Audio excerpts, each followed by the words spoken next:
TV पत्रकारिता को लेकर के आपसे एक प्रश्न पूछा जा सकता है कि एंकर बाइट से क्या आशय है, या टेलीविज़न समाचारों में एंकर बाइट क्यों ज़रूरी होती है, अथवा एंकर बाइट की उपयोगिता पर प्रकाश डालिए।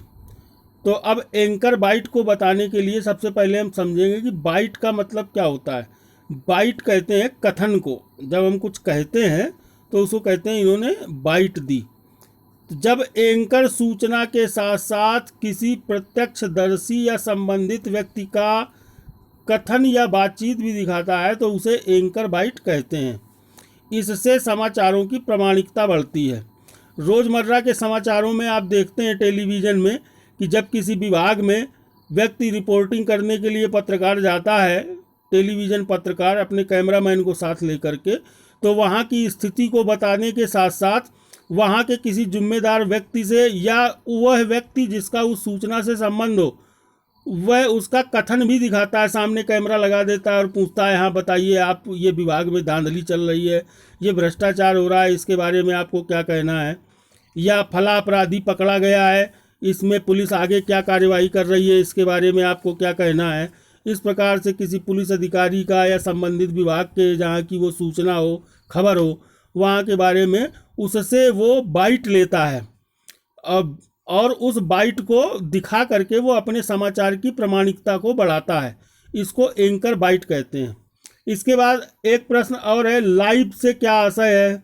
लाइव माने आप जानते हैं जीवंत प्रसारण। कभी आप क्रिकेट मैच में अक्सर देखते हैं जब मैच कहीं बंगलौर, दिल्ली, कर्नाटक में चल रहा हो तो स्टेडियम से ही सीधे मैच दिखा रहे हों, वहाँ पर जो घटना घटित हो रही है वो आप तुरंत टीवी में सामने सामने देख रहे हैं, तो उसको कहते हैं लाइव देख रहे हैं।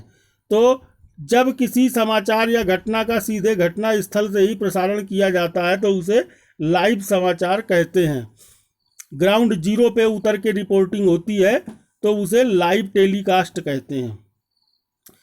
एंकर पैकेज से क्या आशय है, अगला प्रश्न है। तो एंकर पैकेज में टीवी पत्रकारिता के सभी आयाम और गुण मौजूद होते हैं। इसमें एंकर द्वारा प्रस्तुत सूचनाएं, संबंधित घटना के दृश्य, बाइट, ग्राफिक आदि सभी सूचनाएं व्यवस्थित ढंग से दिखाई जाती हैं। ये ज़्यादातर स्टूडियो से इनका प्रसारण होता है, न्यूज रूम से, जहाँ पर आप देखते हैं न्यूज रूम में एक पत्रकार मौजूद रहता है, एंकर मौजूद रहता है, और वो विजुअल्स भी दिखाता है आपको, संबंधित घटना के वीडियो दिखाता है, साथ में उससे संबंधित ग्राफ होते हैं, उन ग्राफ की सूचनाओं को, कार्डोग्राफी जिसको कहते हैं, उसको भी प्रस्तुत करता है।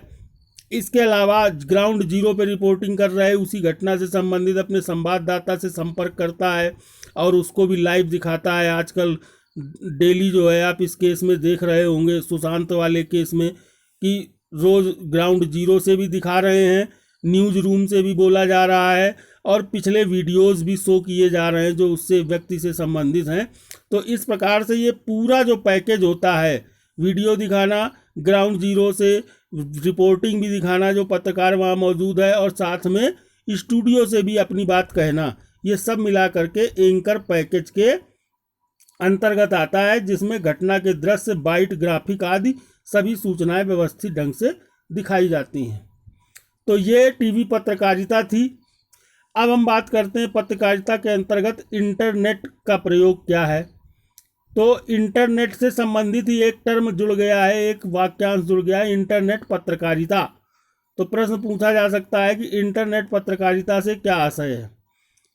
तो हम समझेंगे कि आज कंप्यूटर की सहायता से इंटरनेट यानी विश्वव्यापी अंतर्जाल पर समाचार प्रकाशित किए जाते हैं। पत्रकारिता के अंतर्गत जो जो कार्य किए जाते हैं वे सब इंटरनेट के माध्यम से भी किए जाते हैं। इसी को इंटरनेट पत्रकारिता, ऑनलाइन पत्रकारिता या साइबर पत्रकारिता या वेब पत्रकारिता कहते हैं।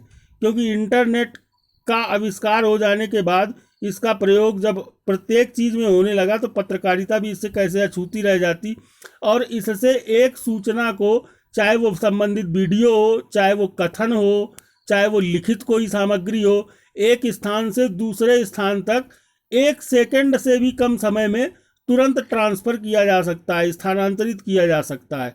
और यही इंटरनेट का मुख्य योगदान है कि हम अपने जनपद पिथौरागढ़ से संबंधित कोई भी समाचार तुरंत पूरे विश्व को दिखा सकते हैं, 2 मिनट के अंदर इंटरनेट के माध्यम से लाइव पत्रकारिता या इंटरनेट पत्रकारिता करके।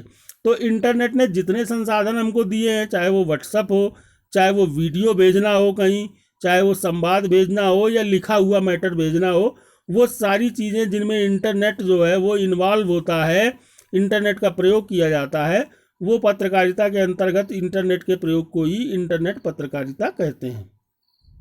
फिर अगला प्रश्न पूछा जा सकता है कि इंटरनेट पत्रकारिता अन्य प्रकार की पत्रकारिता से किस प्रकार भिन्न है।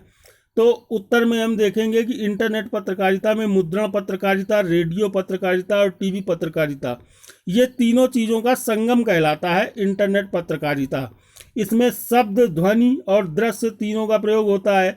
इसकी सबसे विशिष्ट योग्यता यह है कि इस पर प्रसारित समाचार हर 2 घंटे बाद संशोधित, संवर्धित या अपडेट होते रहते हैं। अभी जितना समय पता चला उतना अभी तुरंत हमने जनता को दिखा दिया टीवी चैनलों के माध्यम से या वेबसाइट्स के माध्यम से समाचार दे दिया। इसके बाद 1 घंटे बाद और कुछ नई चीज़ें पता लगी तो उसको फिर हमने अपडेट किया, अद्यतन किया, सुधार किया और फिर डिटेल जानकारी दी। शाम तक और जानकारी पता लगी उसी विषय से, घटना से संबंधित, तो और हमने उसको बढ़ा दिया।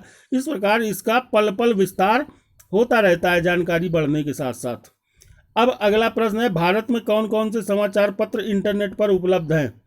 तो हम बताएंगे कि भारत में निम्नलिखित समाचार पत्र इंटरनेट पर उपलब्ध है। टाइम्स ऑफ इंडिया है, हिंदुस्तान टाइम्स है, इंडियन एक्सप्रेस है, हिंदू है, ट्रिब्यून है, स्टेट्समैन है, पायनियर है, एनडीटीवी, आईबीएन, जी न्यूज़, आज तक और आउटलुक, ये सारे पत्र पत्रिकाएं और न्यूज़ चैनल, समाचार पत्र, समाचार पत्रिकाएं और समाचार के टीवी न्यूज़ चैनल, ये सारे जो है इंटरनेट पर उपलब्ध हैं। इनके दिए हुए लिंक को हम इंटरनेट पर डाल के कभी भी देख सकते हैं किसी भी स्थान पर कि कहाँ पर क्या घटित हो रहा है। समाचार पत्र हम बस में, ट्रेन में चलते चलते पढ़ सकते हैं, ट्रेन और बस में चलते चलते, यात्रा करते करते हम टीवी भी देख सकते हैं नेट के माध्यम से।